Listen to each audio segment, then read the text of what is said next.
नमस्कार, बहुत स्वागत है आपका। आप देख रहे हैं स्वराज एक्सप्रेस। मैं हूं आपके साथ राघवेंद्र। बीजेपी के राष्ट्रीय अध्यक्ष नितिन नवीन बन चुके हैं। निर्विरोध अध्यक्ष चुने गए नितिन नवीन आज होगा राष्ट्रीय अध्यक्ष का औपचारिक ऐलान। पीएम मोदी अमित शाह ने नितिन नवीन को समर्थन दिया है। कई राज्यों के मुख्यमंत्रियों ने भी समर्थन दिया और छत्तीसगढ़ के मुख्यमंत्री भी मुख्य तौर पर इस पूरी प्रक्रिया में दिल्ली में इस वक्त मौजूद है।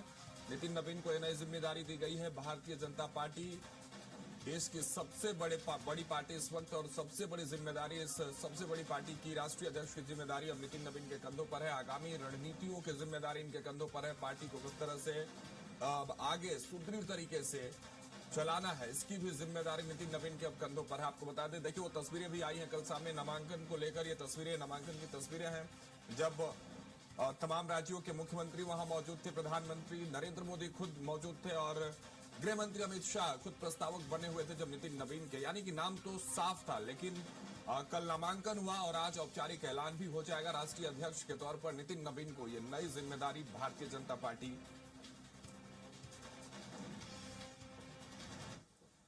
की तरफ से मिली है।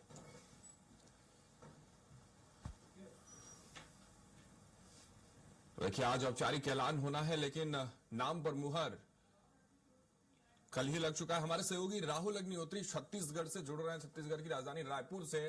राहुल, अगर बात करें, देखिए नितिन नवीन का रिश्ता छत्तीसगढ़ से भी बहुत गहरा रहा है। इस लिहाज से भी छत्तीसगढ़ के लिए भी अपने आप में अगर व्यक्तिगत तौर से बात करें, पर्सनली बात करें सीधे सीधे, तो एक बड़ी उपलब्धि छत्तीसगढ़ के लिए भी होने वाली है। बड़ी जिम्मेदारी थी उनके कंधों पर उस समय, किस तरह से साइलेंटली पार्टी को आगे लेकर आते हैं। अब एक नई जिम्मेदारी कल दिल्ली में उनको सौंपी गई है, राष्ट्रीय अध्यक्ष भारतीय जनता पार्टी के। छत्तीसगढ़ में क्या माहौल है? मुख्यमंत्री खुद वहां पहुंचे हुए हैं।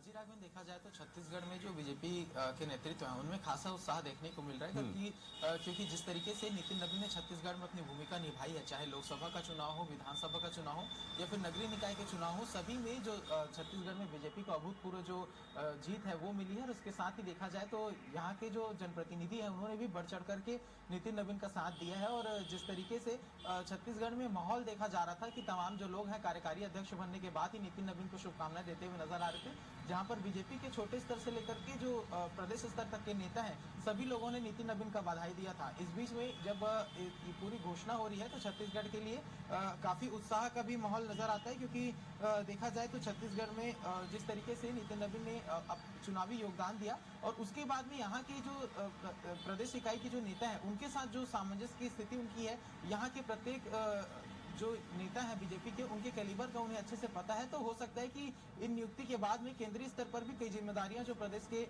बीजेपी के नेता हैं उन्हें यहाँ पर नितिन नवीन के नेतृत्व में मिल सकता है। तो इसके तहत भी काफी महत्वपूर्ण छत्तीसगढ़ के लिए नितिन नवीन का राष्ट्रीय अध्यक्ष बनना है।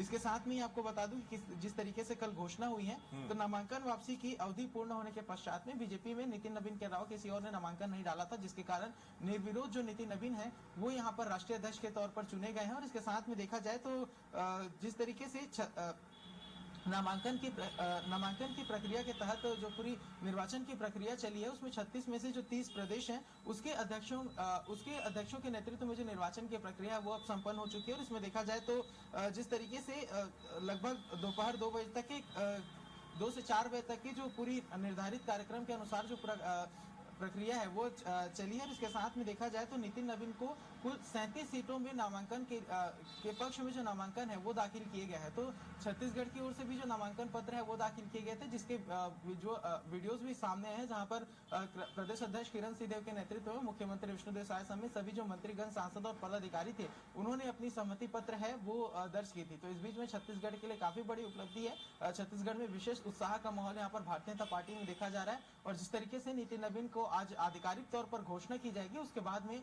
अध्यक्ष के तौर पर अपना जो जिम्मेदारी है वो निभाते हुए नजर आएंगे। और उनके देखा जाए तो भारतीय जनता पार्टी में 3 साल का कार्यकाल भारतीय जनता पार्टी के अध्यक्ष का होता है। उसके तहत आगामी 3 वर्षों में भी कई चुनौतियां उनके बीच में आने वाली है, क्योंकि देखा जाए तो बंगाल समेत कई ऐसे राज्य हैं जहां पर विधानसभा के चुनाव होने हैं। उसके साथ लोकसभा चुनाव को लेकर भी पार्टी को फिर से मजबूती के साथ खड़ा करना, उनकी जड़ों को और अधिक मजबूत करना भी काफी आवश्यक है। इस बीच में जो नितिन नवीन का कार्यकाल है वो काफी महत्वपूर्ण रहने वाला है। तो बीजेपी राष्ट्रीय अध्यक्ष के तौर पर जब वो अपनी जिम्मेदारी संभालेंगे तो उस बीच इन तमाम चुनौतियों के बीच में उन्हें अपने कार्य का निर्वहन करना होगा और जिस तरीके से समय समय पर पदाधिकारियों की नियुक्ति भारतीय जनता पार्टी के अंदर में होती है तो चूंकि नितिन नवीन स्वयं एक युवा है, अभी देखा जाए तो 12वें राष्ट्रीय अध्यक्ष के तौर पर अपनी जो भूमिका है वो अदा करेंगे और इस बीच में सबसे युवा राष्ट्रीय अध्यक्ष के तौर पर जो नितिन नवीन है उनका नाम चयनित होता है। बिहार से आते हैं, कैबिनेट मंत्री हैं, काफी लंबा अनुभव है, संगठन से जुड़ा हुआ उनका काम है और जिस तरीके से राहुल अनुभव तो है। और देखिए भारतीय जनता पार्टी की ये शैली रही है, कार्यशैली रही है कि आप चाहे यूथ हो, अगर आप प्रदर्शन आपका बेहतर है तो आपको जिम्मेदारी दी जाती है। मैं जरा एक और चीज महत्वपूर्ण आपसे समझना चाहता हूं। एक तो आज एक इंतजार खत्म होने वाला, औपचारिक ऐलान के बाद मुहर तो लगी गया।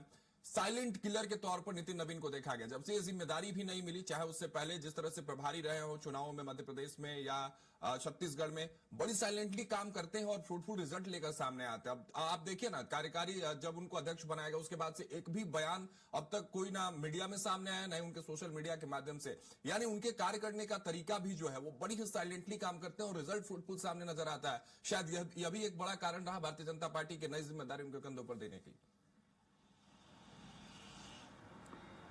जी, साफ तौर पर राघवेंद्र की जिस तरीके से नितिन नवीन की यदि छवि की बात करें तो जैसा हम चर्चा कर रहे थे कि बिहार से आते हैं, कैबिनेट मंत्री हैं और वहां से लेकर के विभिन्न प्रदेशों का जब वो प्रभार संभालते हैं तो यहाँ पर जिस तरीके से पूरा रणनीति उनके द्वारा तैयार किया जाता है और एक रूपरेखा के तहत जो तमाम नेता हैं उन्हें जिम्मेदारी सौंपने का जो काम है सबसे बेहतर वो उसी में खड़े उतरते हैं। क्योंकि देखा जाए तो छत्तीसगढ़ के यदि चुनावों की बात करें तो यहाँ पर जिस तरीके से प्रत्येक विधानसभा क्षेत्र में चाहे वो केंद्रीय नेतृत्व का दौरा हो या फिर मनसुख मंडाविया के द्वारा जो रणनीति तय की गई थी उसे किस तरीके से इंप्लीमेंट किया जाएगा, तो इस तमाम विषयों पर यहाँ पर चर्चा की गई है। और समय समय पर जिस तरीके से बीजेपी के कोर टीम की बैठक नितिन नवीन लेते थे तो यहाँ पर खास चर्चा जिस तरीके से की जाती थी, क्योंकि नितिन नवीन जब छत्तीसगढ़ पहुंचते तो यहाँ पर भी जो सरगर्मी है वो काफी तेज हो जाती है कि अब क्या नई रणनीति लेकर के नितिन नवीन बिहार से छत्तीसगढ़ पहुंचे हैं और उसका इंप्लीमेंटेशन किस तरीके से करवाएंगे। क्योंकि ज्यादा राजनीतिक बयानबाजी नहीं देते, मीडिया के सामने ज्यादा आते नहीं, लेकिन जब भी बोलते हैं तो डोटू बोलते हैं, अपने विरोधियों पर सीधा प्रहार करते हुए नजर आते हैं। और उसके आधार पर जिस तरीके से माहौल छत्तीसगढ़ और मध्य प्रदेश समेत कई प्रदेशों में उन्होंने क्रिएट किया था, जिसके माध्यम से चुनावी रणनीति तय करने के साथ चुनाव में जिस तरीके से भारतीय जनता पार्टी को उन्होंने विजयी बनाया है, तो यही सभी बातें हैं जिसको लेकर के केंद्रीय बिल्कुल राहुल, इन्हीं आधारों पर ये नई इमारत भारतीय जनता पार्टी ने खड़ी की है। अब इस इमारत के कंधों पर जिम्मेदारी है कि भारतीय जनता पार्टी रूपी जो इमारत है इसको और आगे कैसे सुदृढ़। बने रहिएगा राहुल हमारे साथ और आगे भी खबरों पर आपसे जानकारी लेंगे। तो देखिए नितिन नवीन को लेकर ये तस्वीरें साफ हो गई। आज औपचारिक ऐलान हो जाएगा, भारतीय जनता पार्टी को अब अपना एक नया राष्ट्रीय अध्यक्ष आज औपचारिक तरीके से मिल जाएगा।